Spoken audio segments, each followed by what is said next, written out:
We have a couple of brake rotors to modify, or brake discs as they're called in the UK.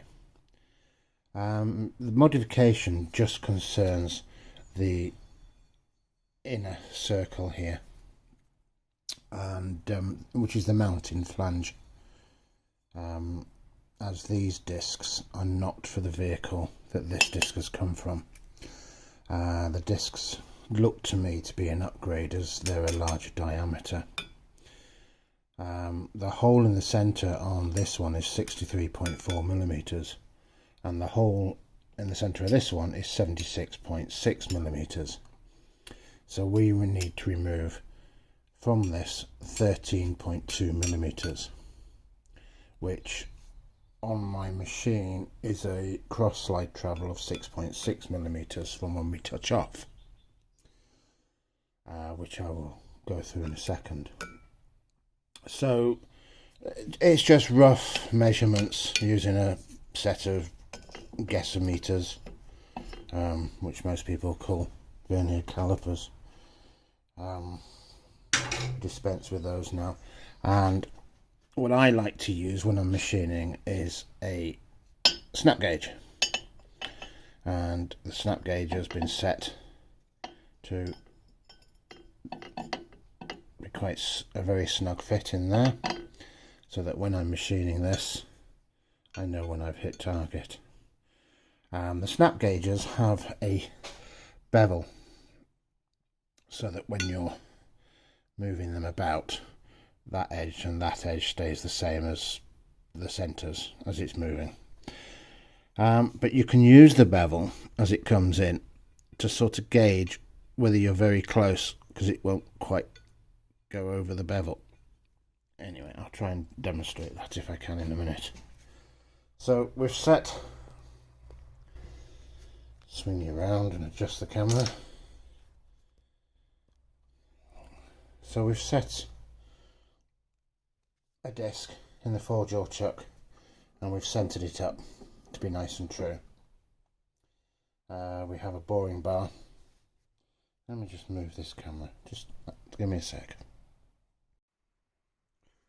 We've put the brake disc into the 4-jaw chuck, and we've centered it, the rotor, with a dial gauge, and next we're going to bore it with a boring bar.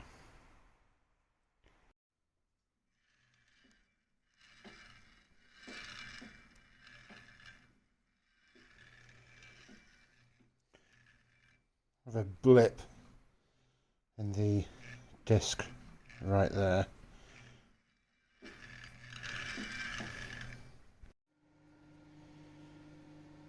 So we have the disc set up in a 4-jaw chuck, and we've used a dial gauge to centre it. I'm going to be spinning it at 800 RPM, or in this case 872 RPM, as this is a Smart & Brown 1024 machine, which I've had for many years, and it's a very nice machine. So what we're going to do is spin the lathe up. We're going to bring our tool bit into the work,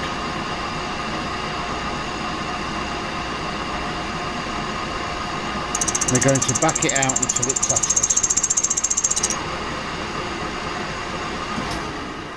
and then I won't show you this, but I'm going to set my dial gauge on my cross slide to 0.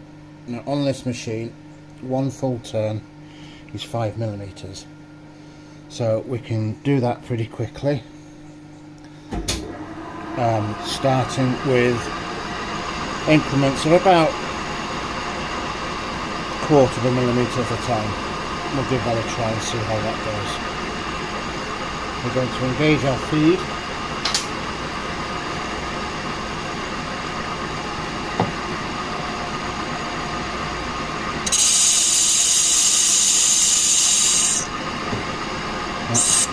That was very nice.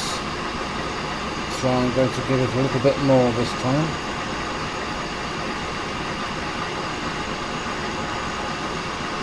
That's about 3/4 of a millimetre depth of cut.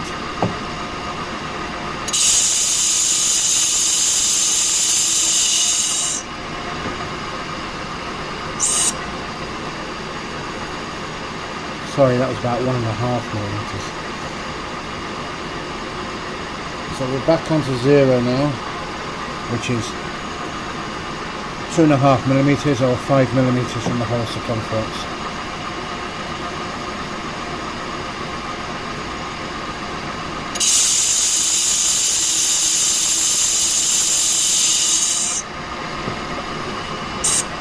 We'll just stop there and test with our snap ring gauge, just make sure that we're actually on track.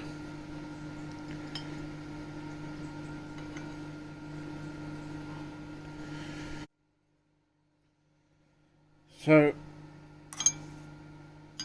now we can see that we're almost there. The ball gauge isn't quite going in, so we're going to take our vernier gauge, digital calipers, whatever you want to call them. We've got 76.01, we'll call that 76. We want 76.6, so we need to take off another 0.3 of a millimetres. So we'll just dial that into a, I'm going to take 0.2 and give that another go.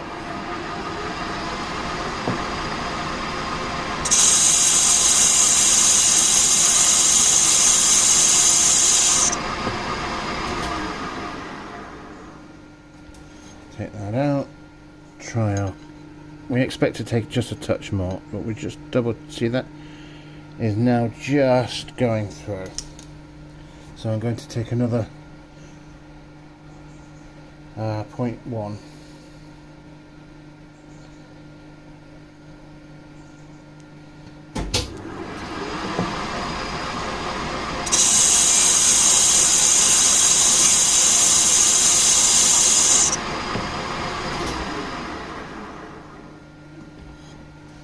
Hopefully that should be pretty much on size.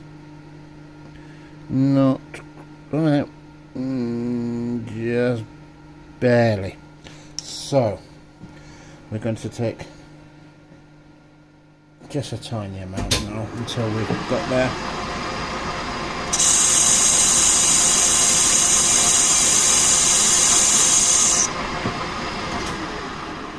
Let's see what we've got. And there we have it. Bang on size.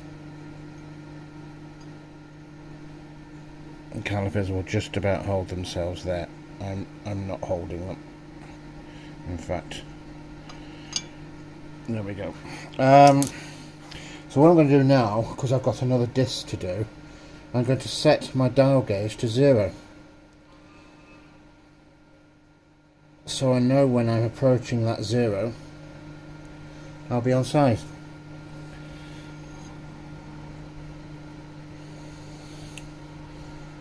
Before I take this out, I'm going to put a little chamfer on it, which means I've got to move the camera, so just a sec. So now we've changed the angle of the boring bar so that we can use it to cut our chamfer.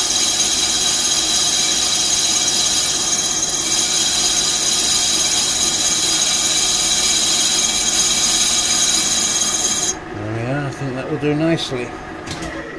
The chamfer's there to help the fitter to fit the disc without too much difficulty. Anyway, that's all done, so we're going to remove this disc now and do the next one.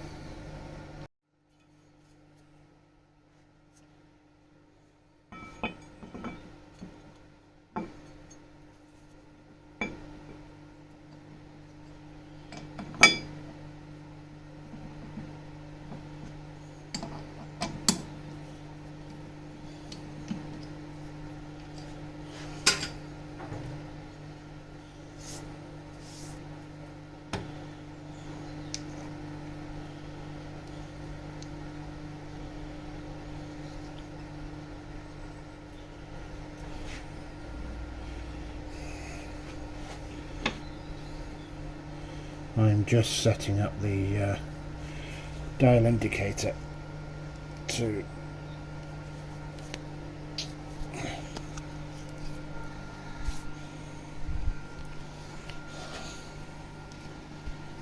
adjust the chuck, because even though we only loosened 2 of the jaws and put it straight back in, it was slightly out. So I'll just do that and I'll be back. So here we go on the second disc.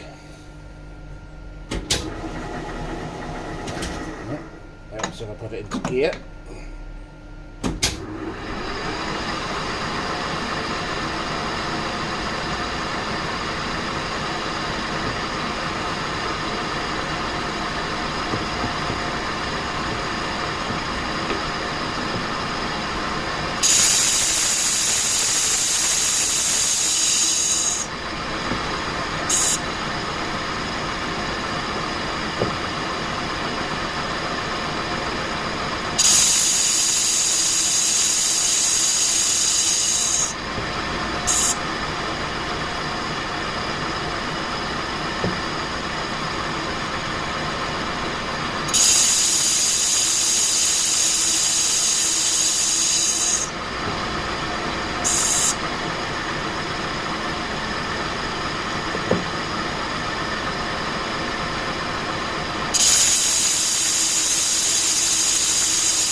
Quick double check, because we've hit 0 on our cross slide and we want to make sure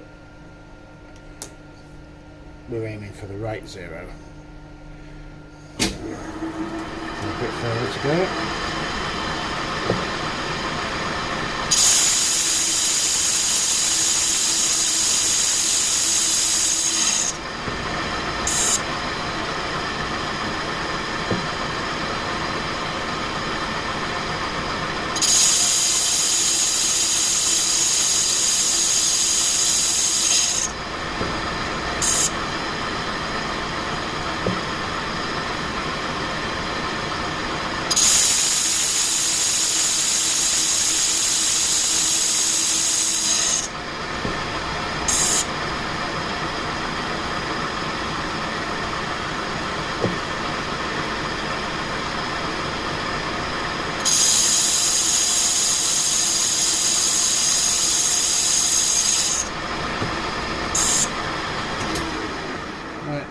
According to our cross slide, we have 0.2 of a millimetre to go, so just going to do a double check, and that's looking about right to me. So we'll take another 0.1 of a millimetre, which is a 0.2 millimetre on the diameter.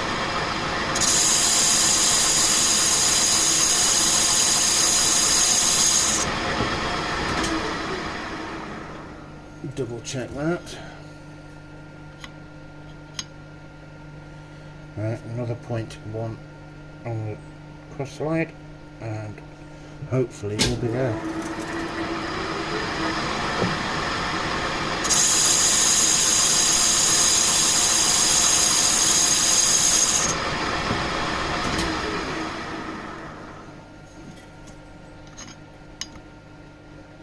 And there we are. Spot on. And just to show you, there's our 0 on the cross slide. I also put a little mark here so I knew roughly where I was, because if we do a complete revolution, so we're back to 0 again, we can see that that mark is off.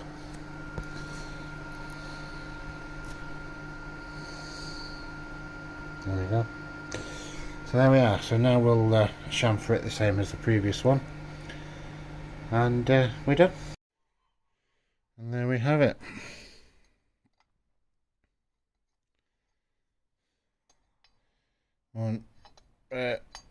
A very nicely snug enlarged center hose. So there we have it. If you like the video, please do click the like button, as it helps the channel, and hopefully I can bring you some more content that's of interest. Thank you very much.